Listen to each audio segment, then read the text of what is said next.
Folks, hello and welcome to Tavern Chat. I'm your host, Eric Tenkar, your bartender in the OSR. Before we delve into today's 1E video discussion, um, members who support this channel and keep it going. We've got 40 members right now, I do believe. I do have some free memberships I'll be giving away this week. Uh, Members get videos like this a few hours earlier than everybody else. There's a few other perks. You get quicker access to me. But it starts at little as $1.99. It's at the bottom of your screen. You can join. Other than that, hey, subscribe, like, and I would like some comments in this one because this, I think, is a fairly interesting piece. Creating the player character. So, this little bit is from the DMG. Generation of ability scores. Now, there's an argument going around.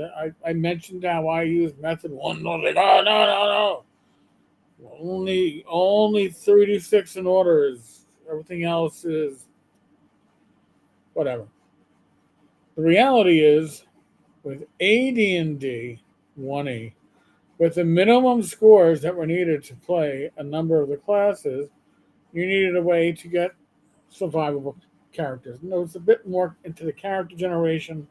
So, as AD&D is an ongoing game of fantasy adventuring, it is important to allow participants to generate a viable character of the race and profession which he or she desires. By the way, I'm going to point this out that this game book from 1979, okay, uses he or she.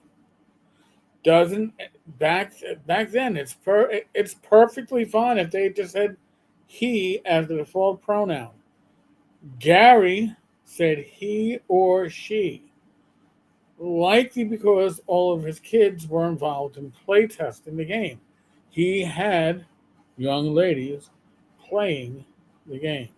So, just noting that, for those that go back and want to call original old school gaming sexist, right there on like page 10 or 11, you have that.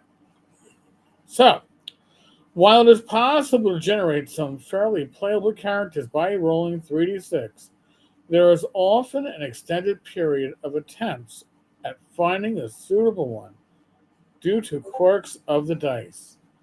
Furthermore, these rather marginal characters tend to have short life expectancy, which tends to discourage new players. Certainly. And I'm not saying that you need to have uber characters like in 5e, but if characters are adventuring, they should be a little bit above the average. I don't think, they should be a little exceptional. That is why they are adventurers. That was always my thoughts from when I started playing. So,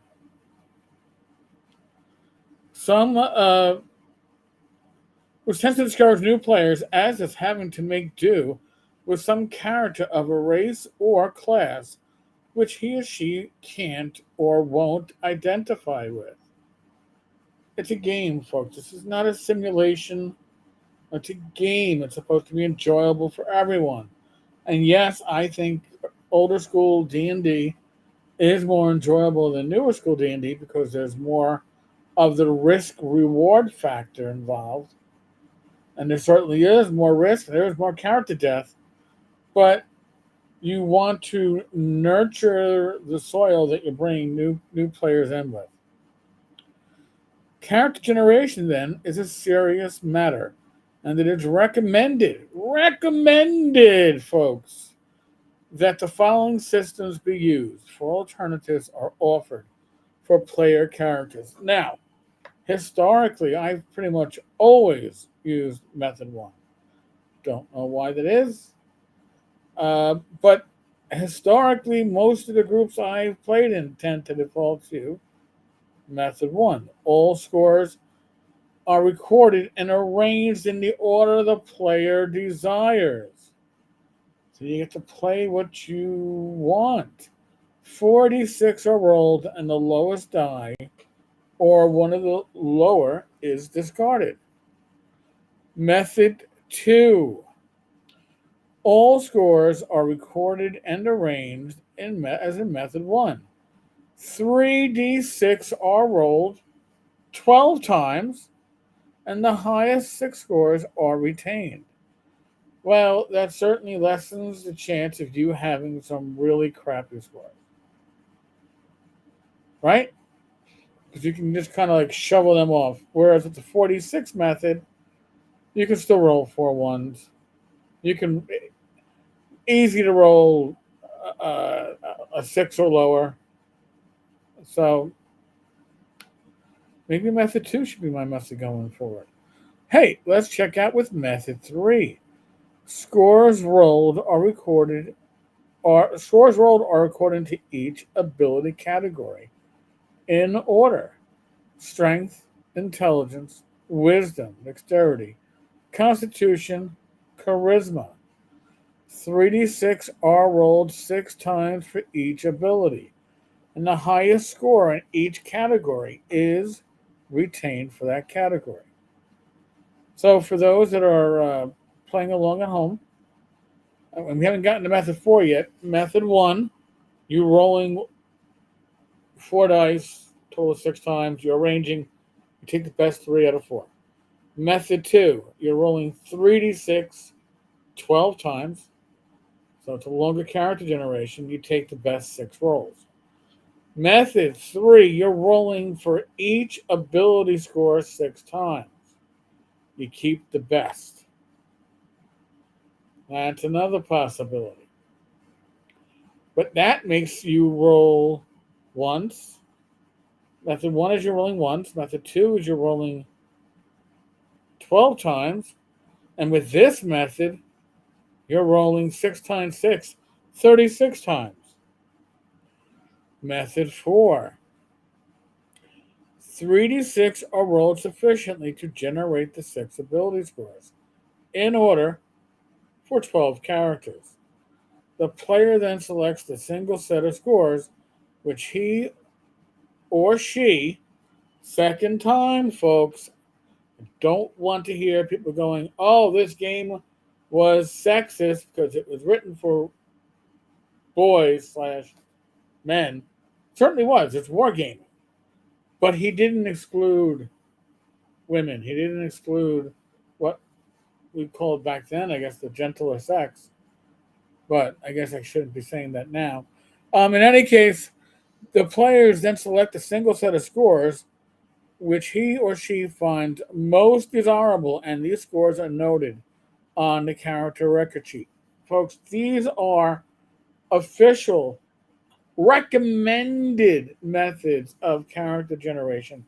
And this isn't even method 5 from the Unearthed Arcana, which I will say is bullshit. Okay? When you're rolling 96 for your fighter's strength, no. But these methods are all relatively balanced. I know. They don't allow you to have these uh, average Joe um, rogues. Your characters should be slightly exceptional compared to the general population. They didn't stick around to till the fields or make the horseshoes or 10 bar, right? They're the ones that are out there. They're adventuring, putting their lives on the line.